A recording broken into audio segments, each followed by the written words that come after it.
Alguma vez já bateu aquela sensação de que a realidade é, bem, muito mais do que aquilo que a gente consegue ver e tocar? Pois é sobre isso que a gente vai conversar hoje. Vamos mergulhar de cabeça na premissa central da Cabala, que é basicamente a ideia de que existe um método, uma ciência mesmo, para perceber uma realidade oculta que está bem aqui ao nosso redor. A questão é, como isso funciona? Vamos começar com uma provocação. E se o nosso mundo, tudo o que acontece nele, operasse com base em um conjunto de regras que a gente simplesmente não consegue ver? Pensa bem, as regras que governam o sucesso, os relacionamentos, a vida, e se elas forem invisíveis?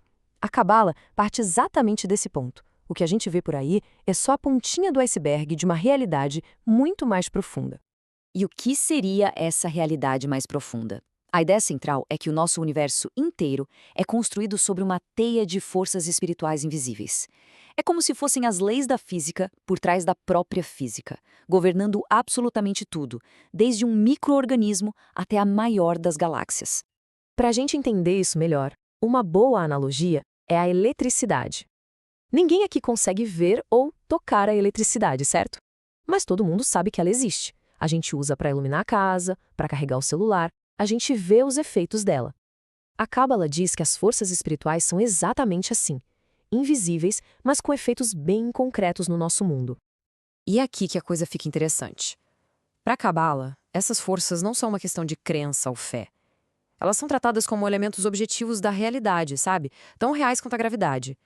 A proposta é que elas podem ser estudadas e compreendidas com a mesma precisão que um cientista estuda o mundo material. Tá, mas como essas forças todas se organizam? Não é um caos? A Cábala descreve uma estrutura bem fascinante, com dois sistemas que se conectam. Eles basicamente ligam a origem de tudo, que é chamada de Criador, ao nosso mundo material, o mundo que a gente conhece. E como funcionam esses sistemas? É bem simples de visualizar. O primeiro é um fluxo que vem de cima para baixo, como se fosse uma cachoeira de energia e informação, que cria as leis que governam a nossa realidade. Já o segundo sistema é o caminho inverso, de baixo para cima. É como uma escada que permite que a gente suba e comece a perceber essa realidade mais profunda, justamente por entender as regras do primeiro sistema. É exatamente por isso que a Cábala é muitas vezes chamada de ciência da percepção. O objetivo dela não é só estudar o que é físico, o que é material. A ideia é analisar, de um jeito prático, quase experimental, aqueles aspectos da realidade que os nossos instrumentos científicos, hoje em dia, não conseguem alcançar. Olha só que interessante a diferença. A ciência, como a gente conhece, pega um microscópio e estuda uma célula, certo? É matéria, é concreto. Mas, e para analisar um sentimento tipo a inveja? Ou um conceito abstrato como justiça? Não dá para colocar no microscópio. É aí que a Cabala entra. Ela se apresenta como se fosse o microscópio para essas coisas, para essas formas que não são físicas, estudando as forças que estão por trás, moldando nossas emoções e pensamentos.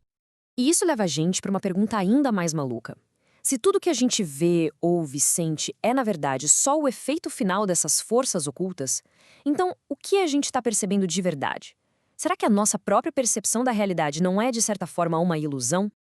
Para ajudar a gente a pensar nessa ideia de ilusão, a Cabala usa uma alegoria bem antiga.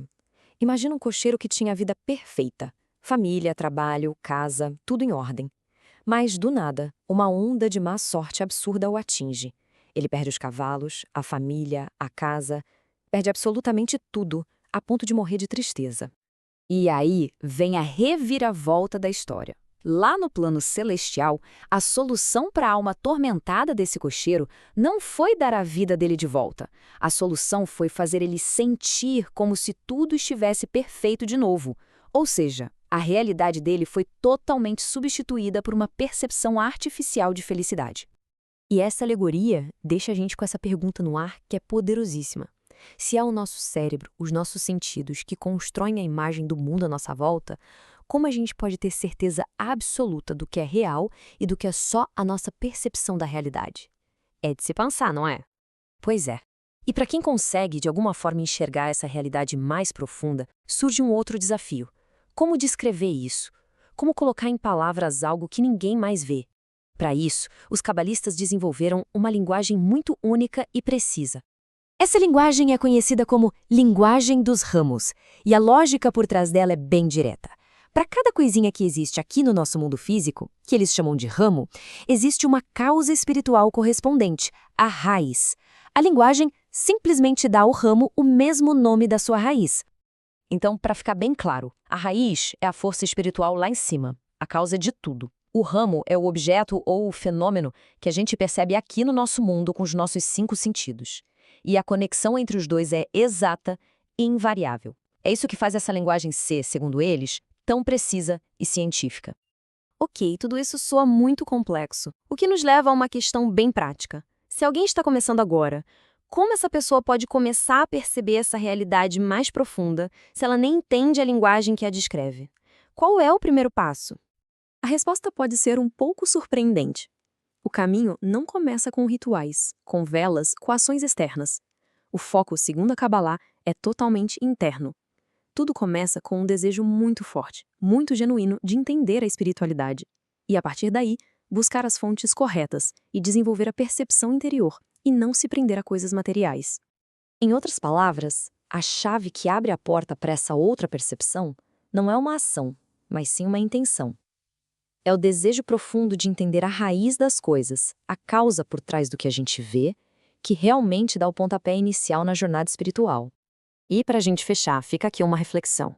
Se fosse possível escolher uma única coisa no mundo, pode ser uma pessoa, um objeto, um sentimento, para enxergar a sua verdadeira raiz espiritual, a sua causa real, o que seria?